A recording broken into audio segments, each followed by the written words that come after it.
प्रजापतिगुंहवामहे कविम् कवीनामुपमश्रवस्तमम् ज्येष्ठराजम् ब्रह्मणाम् ब्रह्मणस्पत नः शृण्वन्नोतिभिः सीदसादनम्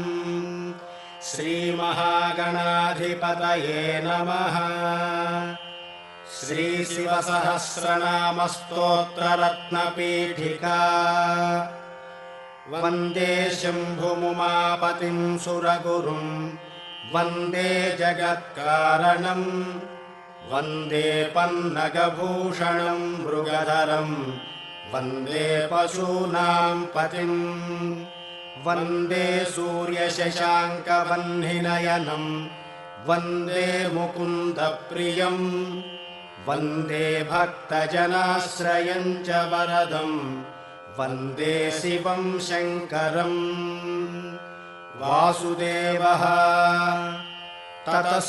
प्रयतो भूत्वा मम तात युधिष्ठिरा प्राञ्जलिः प्राह विप्रर्षिर्नाम सङ्ग्रहमादितः उपमन्युः ब्रह्म प्रोक्तैर्ऋषिप्रोक्तैर्वेदवेदाङ्गसम्भवैः सर्वलोकेषु विख्यातम् स्तुत्यम् स्तोष्यामि नामभिः महद्भिर्विहितैः सत्यैः सिद्धैः सर्वार्थसाधकैः ऋषिणा तण्डिना भक्त्या कृतैर्वेदकृतात्मना यथोक्तैः साधुभिः ख्यातैर्मुनिभिस्तत्त्वदर्शिभिः प्रवरम् प्रथमम् स्वर्ग्यम् सर्वभूतहितम् शुभम् श्रुतैः सर्वत्र जगति ब्रह्मलोकावतारितैः सत्यैस्तत्परमम् ब्रह्म ब्रह्म प्रोक्तैः सनातनम् वक्ष्ये यदुकुलश्रेष्ठ शृणुष्वावहितो मम वरयैनम् भवम् देवम् भक्तस्त्वम् परमेश्वरम् तेन ते श्रावयिष्यामि यत्तद्ब्रह्म सनातनम् न शक्यम् विस्तरात् कृत्स्नम् वक्तुम् शर्वस्य केनचित् युक्तेनापि विभूतीनामपि वर्षशतैरपि यस्यादिमध्यमान्तानि गम्यन्ते न सुरैरपि कस्तस्य शक्नुयाद्वक्तुम् गुणान् कास्म्येन माधव किन्तु देवस्य महतः संक्षिप्तार्थपदाक्षरम् शक्तितश्चरितम् वक्ष्ये प्रसादात्तस्य धीमतः अप्राप्य तु ततोऽनुज्ञाम् न शक्यस्तोतुमीश्वरः यदा तेनाभ्यनुज्ञातस्तुतो वै स तदा मया अनादिनिधनस्याहम् जगद्योनिर्महात्मनः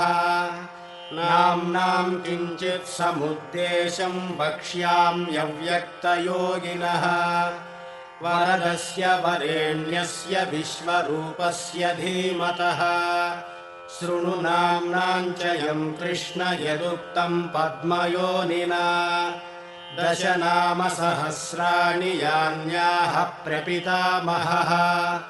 तानि निर्मथ्य मनसा दध्नो घृतमिवोद्धृतम् गिरेः सारम् यथा हेम पुष्पसारम् यथा मधु घृतात्सारम् यथा मण्डम् तथैतत्सारमुद्धृतम् सर्वपापापहमिदम् चतुर्वेदसमन्वितम्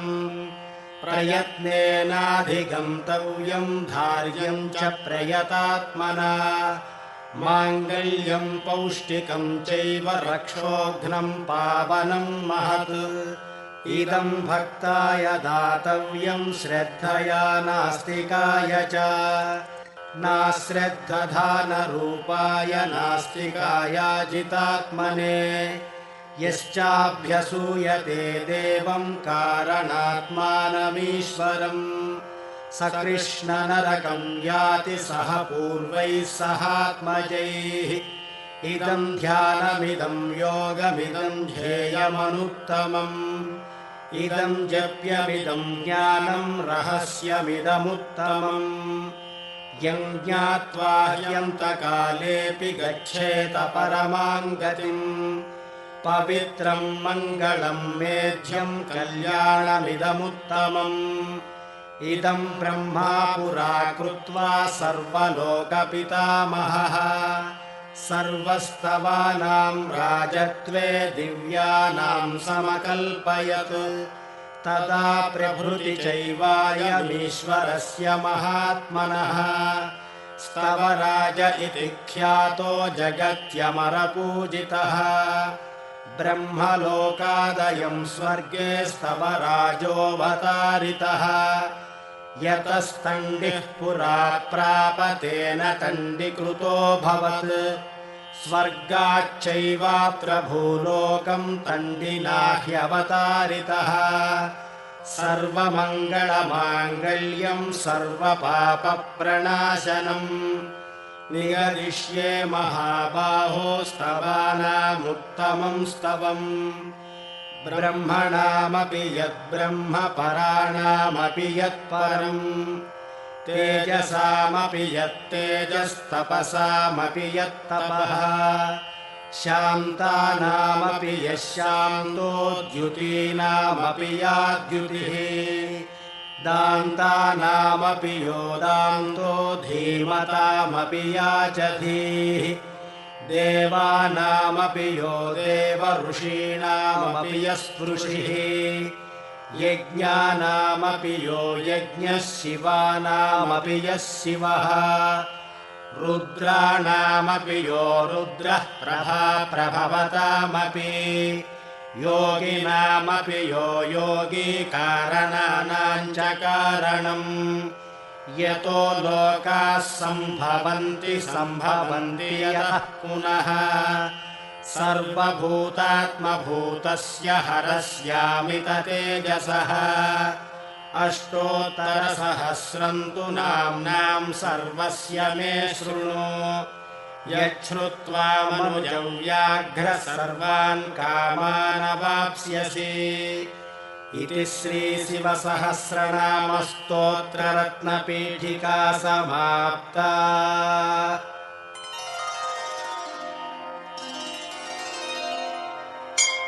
अथ श्रीशिवसहस्रनामस्तोत्ररत्नम्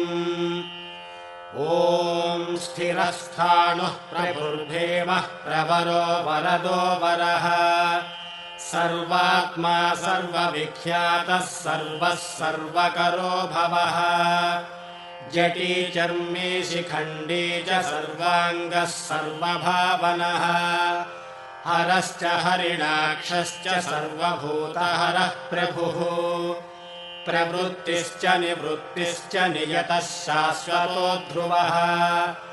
श्मशानवासी भगवान् खचरो गोचरोर्दनः अभिवाद्यो महाकर्मा तपस्वी भूतभावनः उन्मत्तवेषः प्रच्छन्नः सर्वलोकप्रजापतिः महारूपो महाकायो वृषरूपो महायशाः महात्मा सर्वभूतात्मा विश्वरूपो महाहनुः लोकपालोऽन्तर्हितात्मा प्रसादो नीललोहितः पवित्रं च महांश्चैव नियमो नियमाश्रितः सर्वकर्मा स्वयंभूतादिरादिकरो निधिः सहस्राक्षो विशालाक्षः सोमो नक्षत्रसाधकः चन्द्रः सूर्यस्य निःकेतुर्ग्रहो ग्रहपतिर्वरः आदिरन्तोलयः कर्ता मृगबाणार्पणो नघः महातपा घोरतपा अदीनो दीनसाधकः संवत्सरकरो मन्त्रः प्रमाणं परमं तपः योगी योज्यो महाबीजो महारेता महाबलः सुवर्णरेताः सर्वज्ञः सुबीजो बीजवाहनः दशबाहुस्त्वनिमिषो नीलकण्ठ उमापतिः विश्वरूपः स्वयं श्रेष्ठो बलवीरो बलो गणः गणकर्ता गणपतिर्दिग्वासाः काम एव च मन्त्रवित्परमो मन्त्रः सर्वभावकरो हरः कमण्डलुधरो धन्वी बाणहस्तः कपालवान् अशनीशतघ्नी खड्गी पट्टसी चायुधी महान् श्रुवहस्तः सुरूपश्च तेजस्तेजस्करो निधिः उष्णीषी च सुवक्त्रश्च उदग्रो विनतस्तथा दीर्घश्च हरिकेशश्च सुतीर्थः कृष्ण एव च शृगालरूपः सिद्धार्थो मुण्डः सर्वशुभङ्करः अजश्च बहुरूपश्च गङ्गाधारी कपर्द्यपि ऊर्ध्वरेता ऊर्ध्वलिङ्ग ऊर्ध्वशायी नभस्थलः त्रिजटश्चीरवासाश्च रुद्रः सेनापतिर्विभुः नक्तम् च रोहश्चरश्च तिग्ममन्युः सुवर्चसः गजः दैत्यः कालो लोकधाता गुणाकरः सिंहशार्दूलरूपश्च व्याघ्रचर्माम्बरावृतः कालयोगी महानाथः सर्वकामश्चतुष्पथः निशाचरः प्रेतचारी भूतचारी महेश्वरः बहुभूतो बहुधरः स्वर्भानुरमितो गतिः नृत्यप्रियो नित्यनर्तो नर्तकः सर्वलालसः महाघोरतपः शूरो नित्यो नीहो निरालयः सहस्रहस्तो विजयो व्यवसायो ह्यतमृतः अमर्षणो मर्षणात्मा यज्ञः कामनाशकः दक्षयागापहारी च सुसहो मध्यमस्तथा तेजोपहारी बलः मुदितोऽर्धोजितो वरः गम्भीरघोषो गम्भीरो गम्भीरबलवाहनः न्यग्रोधरूपो न्यग्रोधवृक्षकर्णस्थितिर्विभुः सुतीक्ष्णदशनश्चैव महाकायो महाननः विश्वक्सेनो हरिर्यज्ञः संयुगापीडवाहनः तीक्ष्णतापश्च हर्यश्वः सहायः कर्मकालवित् विष्णुप्रसादितो यज्ञः समुद्रो बडवामुखः हुताशनसहायश्च प्रशान्तात्मा हुताशनः उग्रतेजा महातेजा जन्यो विजयकालवित् ज्योतिषामयनं सिद्धिः सर्वविग्रह एव च शिखी मुण्डी जटी ज्वाली मूर्तिजो मूर्धगो बली वैष्णवः प्रजवीताळी खेली कालकटङ्कटः नक्षत्रविग्रहमतिर्गुणबुद्धिर्लयोगमः प्रजापतिर्विश्वबाहुर्विभागः सर्वतोमुखः विमोचनः सुसरणो हिरण्यकवचोद्भवः मेघजो बलचारी च महीचारी स्तुतस्तथा सर्वतूर्यविनोदी च सर्वभाज्यपरिग्रहः व्याळरूपो गुहावासी ग्रहमाली तरङ्गवित्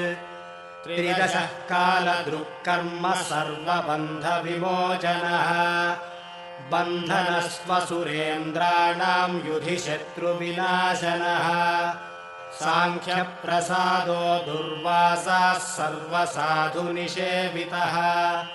प्रस्कन्दनो विभागज्ञो ह्यतुल्यो यज्ञभागवित् सर्ववासः सर्वचारी दुर्वासा वासवोमरः हैमो हेमकरो यज्ञः सर्वधारीधरोत्तमः लोहिताक्षो महाक्षश्च विजयाक्षो विशारदः सङ्ग्रहो निग्रहः कर्ता सर्पचीरनिवासनः मुख्यो मुख्यश्च देहश्च काहळिः सर्वकामदः सर्वकालप्रमादश्च सुबलो बलरूपभृत् सर्वकामप्रदश्चैव सर्वतः सर्वतोमुखः आकाशनिर्विरूपश्च निपातो ह्यवशः खगः रौद्ररूपोऽंशुरादित्यो बहुरश्मिः सुवर्चसि वसुवेगो महावेगो मनोवेगो निशाचरः सर्ववासी श्रियावासी उपदेशकरोकरः मुनिरात्मा निरालोकः संभग्नश्च सहस्रदः प्लक्षी च प्लक्षरूपश्च अतिदीप्तो विशाम्पतिः उन्मादो मदनः कामो ह्यस्मद्धोऽर्थकरो यशः वामदेवश्च वामश्च प्राग्दक्षिण उदङ्मुखः सिद्धयोगी महर्षिश्च सिद्धार्थः सिद्धसाधकः भिक्षुश्च भिक्षुरूपश्च विपणो मृदुरव्ययः महासेनो विशाखश्च षष्टिभागो गवाम्पतिः वज्रहस्तश्च विस्रम्भो च मूस्तम्भन एव च वृत्तावृत्तकरस्तालो मधुर्मधुकलोचनः वाचस्पत्यो वाजसमो नित्यमाश्रितपूजितः ब्रह्मचारी लोकचारी सर्वचारी विचारवित् ईशान ईश्वरः कालो निशाचारी पिनाकभृत् निमित्तस्थो निमित्तं च नन्दिर्नन्दिकरो हरिः नन्दीश्वरश्च नन्दी च नन्दनो नन्दिवर्धनः भगहारी निहन्ता च कालो ब्रह्मा पितामहः चतुर्मुखो महालिङ्गश्चारुलिङ्गस्तथैव च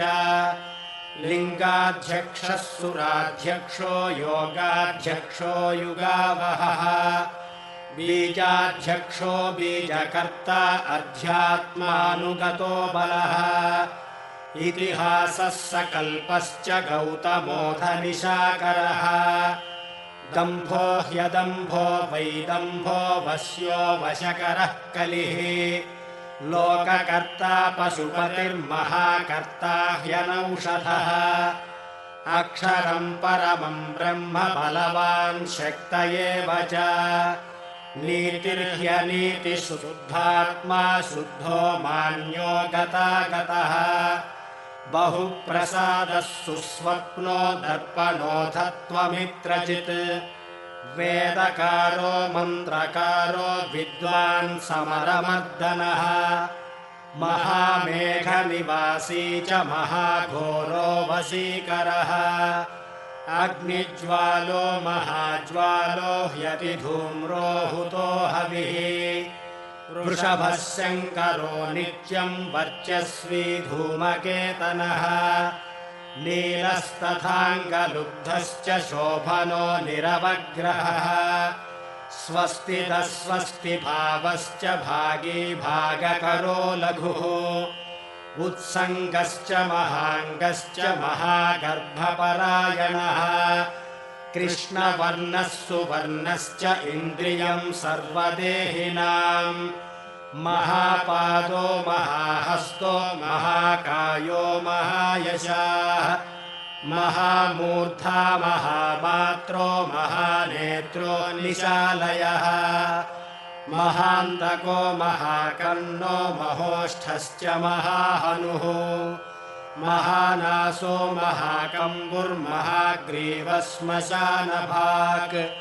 महावक्षा महोरस्को ह्यन्तरात्मा मृगालयः लम्बनो लम्बितोष्ठश्च महामायः पयोनिधिः महादन्तो महादंष्ट्रो महाजिह्वो महामुखः महानखो महारोमा महाकेशो महाजटः प्रसन्नश्च प्रसादश्च प्रत्ययो गिरिसाधनः स्नेहनो स्नेहनश्चैव अजितश्च महामुनिः वृक्षाकारो वृक्षकेतुरनलो वायुवाहनः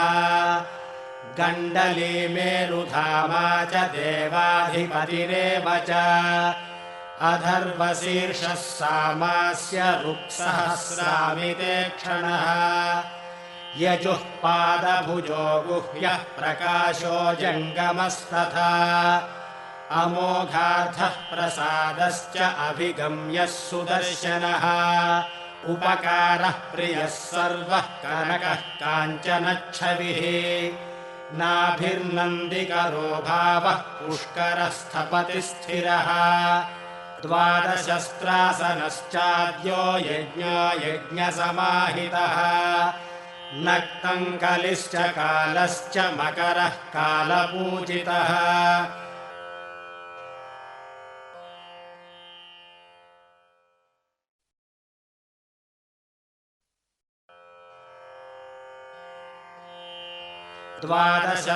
द्वादशस्त्रासनश्चाद्यो यज्ञो यज्ञसमाहितः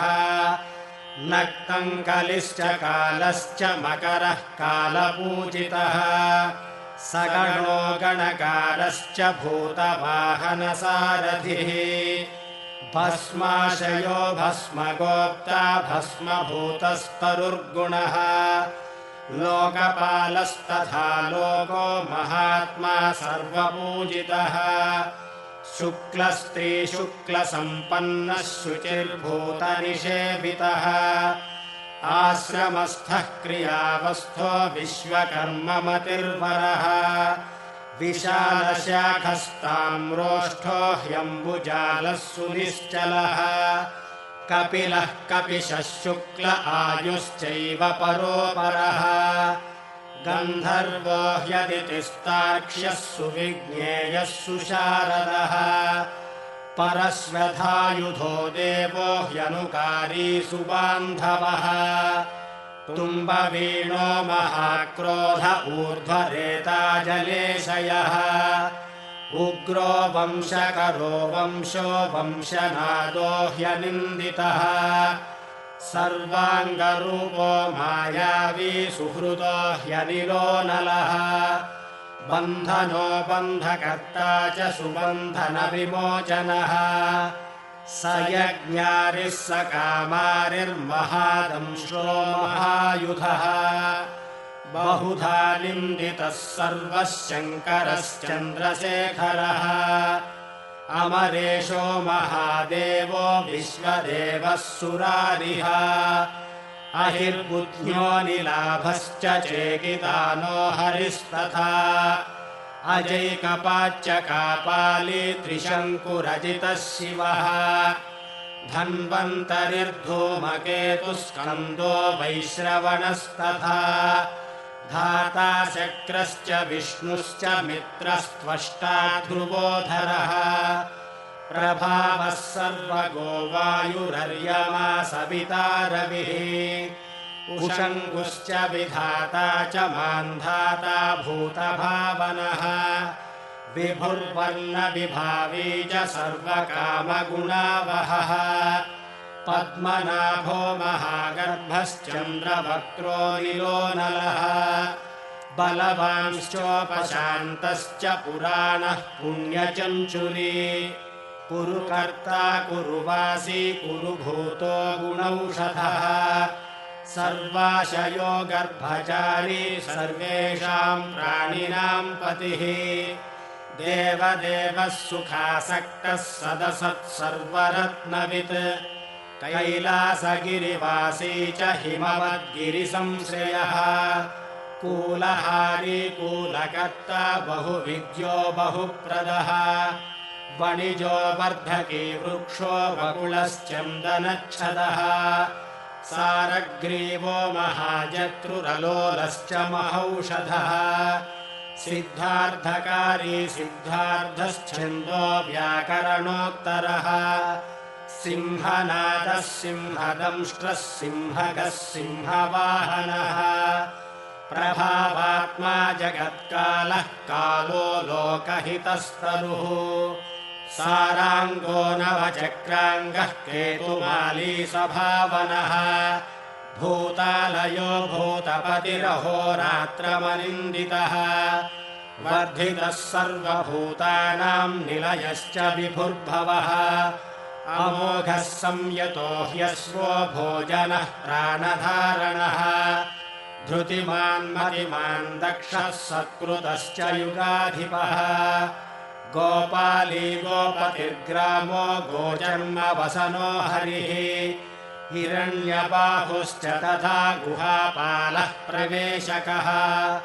प्रकृष्टानिर्महाहर्षो जितकामो जितेन्द्रियः गान्धारश्च सुवासश्च तपःसक्तो रतिर्नरः महागीतो महानृत्यो ह्यप्सरो गणसेवितः महाकेतुर्महाधातुर्नैकसानुचरश्चलः आवेदनीय आवेशः सर्वगन्धसुखावहः तोरणस्तारणो वातः परिधिपतिखेचरः संयोगो वर्धनो वृद्धो ह्यतिवृद्धो गुणाधिकः नित्य आत्मा सहायश्च देवासुरपतिः पतिः युक्तश्च युक्तबाहुश्च देवो दिवि सुपर्वणः आषाढश्च सुषाढश्च ध्रुवोऽथ हरिणो हरः वपुरावर्तमानेभ्यो वसुश्रेष्ठो महापथः शिरोहारी विमर्शश्च सर्वलक्षणलक्षितः अक्षश्च रथयोगी च सर्वयोगी महाबलः समाम्नायो समाम्नायस्तीर्थदेवो महारथः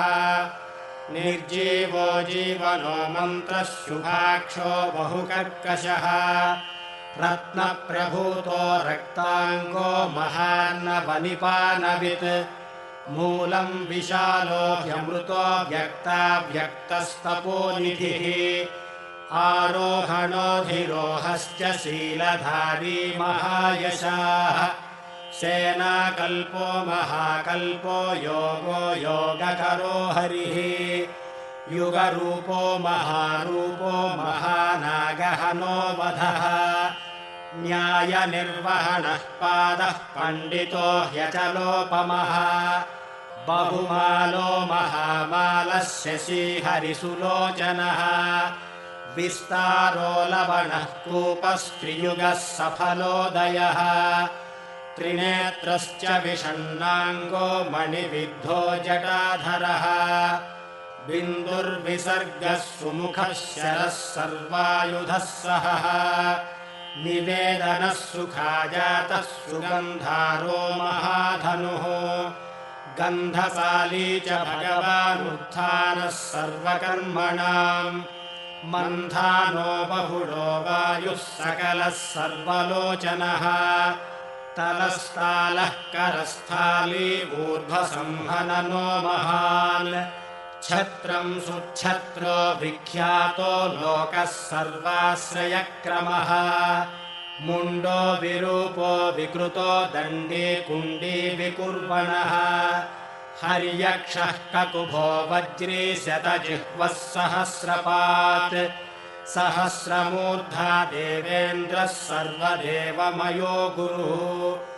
सहस्रबाहुः सर्वाङ्गः शरण्यः सर्वलोककृत् पवित्रम् त्रिककुन्मन्त्रः कनिष्ठः कृष्णपिङ्गळः ब्रह्मदण्डविनिर्माता शतघ्नीपाशशक्तिमान् पद्मगर्भो महागर्भो ब्रह्मगर्भो जलोद्भवः गभस्तिर्ब्रह्मकृद्ब्रह्म ब्रह्मविद्ब्राह्मणो गतिः अनन्तरूपश्चैकात्मा तिग्मतेजा स्वयम्भुवः ऊर्ध्वगात्मा पशुपतिर्वातरंहा मनोजवः चन्दनी पद्मनाडाग्रः सुरभ्युत्तरणो नरः कर्णिकारमहास्रग्वी नीलमौलिः पिनाकभृत् उमापतिरुमाकान्तो जाह्नवी भृदुमाधवः वरो वरार्हो वरदो वरेण्यः सुमहास्वनः महाप्रसादो दमनः शत्रुहा श्वेतपिङ्गळः प्रीतात्मा परमात्मा च प्रयतात्मा प्रधानधृत् सर्वपार्श्वमुखस्त्र्यक्षो धर्मसाधारणो वरः चराचरात्मा सूक्ष्मात्मा अमृतो गोवृषेश्वरः साध्यर्षिर्वसुरादित्यो विवस्वान् सवितामृतः व्यासः सर्गः सुसङ्क्षेपो विस्तरः पर्ययो नरः ऋतुः संवत्सरो मासः पक्षः सङ्ख्या समापनः कलाकाष्ठालवामात्रा मुहूर्ताः क्षपाः क्षणाः विश्वक्षेत्रम् प्रजाबीजम् लिङ्गमाद्यः सुनिर्गमः सरसद्व्यक्तमव्यक्तम् पिता माता पितामहः स्वर्गद्वारम् प्रजाद्वारम् मोक्षद्वारम् त्रिविष्टपम् निर्वाणम् ह्लादनम् चैव ब्रह्मलोकः परागतिः देवासुरविनिर्माता देवासुरपरायणः देवासुरगुरुर्देवो देवासुरनमस्कृतः देवासुरमहामात्रो देवासुरगणाश्रयः देवासुरगणाध्यक्षो देवासुरगणाग्रणीः देवादिदेवो देवर्षिर्देवासुरवरप्रदः देवासुरेश्वरो विश्वो देवासुरमहेश्वरः सर्वदेवमयोचिन्त्यो देवतात्मात्मसम्भवः उद्भित्रिविक्रमो वैद्यो विरजो नीरजोमरः ईड्यो हस्तीश्वरो व्याघ्रो देवसिंहो नरर्षभः विबुधोऽग्रवरः सूक्ष्मः सर्वदेवस्तपोमयः सुयुक्तः शोभनो वज्री पापानाम् प्रभवो व्ययः गुहः कान्तो निजः सर्गः पवित्रम् सर्वपावनः शृङ्गी शृङ्गप्रियो बभ्रूराजराजो निरामयः अभिरामः सुरगणोऽभिरामः सर्वसाधनः ललाटाक्षो विश्वदेवो हरिणो ब्रह्मवर्चसः स्थावराणाम् पतिश्चैव नियमेन्द्रियवर्धनः सिद्धार्थः सिद्धभूतार्थो चिन्त्यः सत्यव्रतः शुचिः व्रताधिपः परम् ब्रह्म भक्तानुग्रहकारकः विमुक्तो मुक्ततेजाश्च श्रीमान् श्रीवर्धनो जगत् यथा प्रधानम् भगवानिति भक्त्या स्तुतो मया यन्न ब्रह्मादयो देवा विदुस्तत्त्वेन नर्षयः स्तोतव्यमर्च्यम् वन्द्यम् च कस्तोष्यति जगत्पतिम् भक्त्या त्वेवम् पुरस्कृत्य मया यज्ञपतिर्विभुः ततोऽभ्यनुज्ञाम् सम्प्राप्य स्तुतो मतिमताम् वरः शिवमेभिः स्तुवन् देवम् नामभिः पुष्टिवर्धनैः नित्ययुक्तः शुचिर्भूतः प्राप्नोत्यात्मानमात्मना एतद्धि परमम् ब्रह्म परम् ब्रह्माधिगच्छति ऋषयश्चैव देवाश्च स्तुवन्त्येतेन तत्पराः स्तूयमानो महादेवः स्तुष्यते नियतात्मभिः भक्तानुकम्पी भगवानात्मसंस्थाकरो विभुः तथैव च मनुष्येषु ये मनुष्याः प्रधानतः आस्तिकाः श्रद्दधानाश्च बहुभिर्जन्मभिस्तवैः भक्त्या ह्यनन्यमीशानम् परम् देवम् सनातनम् कर्मणा मनसा वाचा भावेनामिततेजसः शयानाजाग्रमाणाश्च व्रजन्नुपविशंस्तथा उन्मिषन्निमिषंश्चैव चिन्तयन्तः पुनः पुनः शृण्वन्तः श्रावयन्तश्च कथयन्तश्च ते भवम् स्तुवन्तः स्तूयमानाश्च पुष्यन्ति च रमन्ति च जन्मकोटिसहस्रेषु नानासंसारयोनिषु जन्तोर्विगतपापस्य भवे भक्तिः प्रजायते उत्पन्ना च भवे भक्तिरनन्या सर्वभावतः भाविनः कारणं चास्य सर्वमुक्तस्य सर्वदा एतद्देवेषु दुष्प्रापं मनुष्येषु न लभ्यते निर्विघ्ना निर्मला रुद्रे भक्तिरव्यभिचारिणी तस्यैव च प्रसादेन भक्तिरुत्पद्यते नृणाम् येन यान्ति परां सिद्धिं तद्भावगतचेतसः ये सर्वभावानुगताः प्रपद्यन्ते महेश्वरम्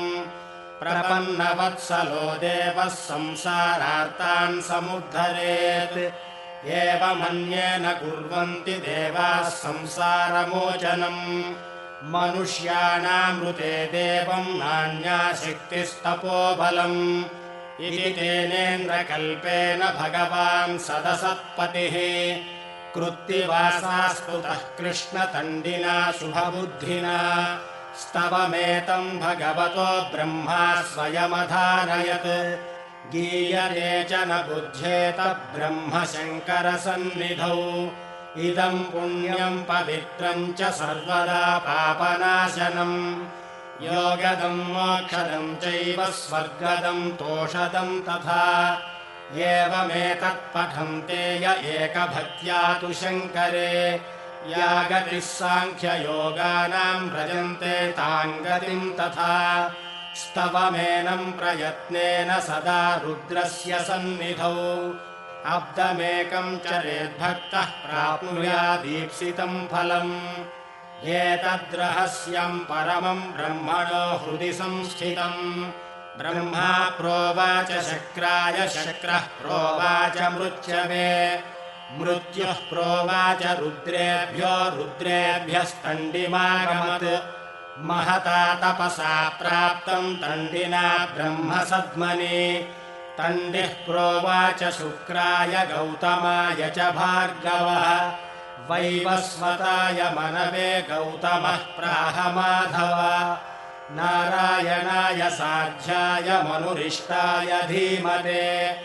यमाय प्राह भगवान् साध्यो नारायणोऽच्युतः नाचिकेताय भगवानाह वैवस्वतो यमः मार्कण्डेयाय वार्ष्णेय नाचिकेतोऽभ्यभाषत मार्कण्डेयान्मया प्राप्तो नियमेन जनार्दन तवाह्यहममित्रघ्नस्तवं दद्यां ह्यविश्रुतम् स्वर्ग्यमारोग्यमायुष्यं धन्यं वेदेन संहितम् नास्य विघ्नं विकुर्वन्ति दानवा यक्षराक्षसाः पिशाचायातु धानावा गुह्यका भुजगा अपि यः पठेत शुचिः सार्थं ब्रह्मचारी जितेन्द्रियः अभग्नयोगो वर्षं तु सोऽश्वमेधफलं लभेत् इति श्रीमन्महाभारते आनुशासनिकपर्वणि श्रीशिवसहस्रनामस्तोत्ररत्नकथनं नाम सप्तदशोऽध्यायः श्रीशिवसहस्रनामस्तोत्ररत्नं समाप्तम्।